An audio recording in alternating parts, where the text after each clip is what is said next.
Hello, I'm Emily Carman, and I'm an associate professor of film studies at Chapman University, and Cohen Media has invited me today to introduce this film to you, The Old Dark House from Universal Studios in 1932. Now, this film was made under the Laemmle family when they still ran the studio, and at the time, Carl Laemmle Jr., who was one of the youngest studio heads, greenlit this film, and he had been building a reputation for the studio in the genre of horror. And this is quite an impressive film. It's directed by James Whale, who was coming right off of Frankenstein, and the cast is really impressive.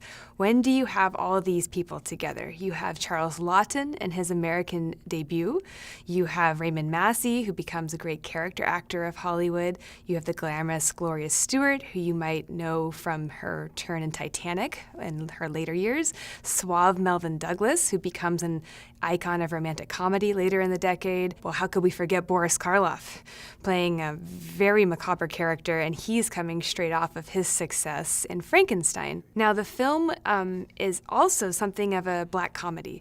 It's based on a famous British novel, and the screenwriter, Ben Levy, had also written Alfred Hitchcock's Blackmail, among other films. And what you're seeing here is it's part horror and it's part comedy, putting this film more in the category of a sophisticated pre-code comedy in the way you might see an Ernst Lubitsch film, because we have really stylized visuals and a very interesting narrative arc, but it's also funny, which undercuts the horror. Well, I hope you enjoy this beautiful restoration of The Old Dark House, and please be sure to look for other classics screening here on the Cohen Media channel.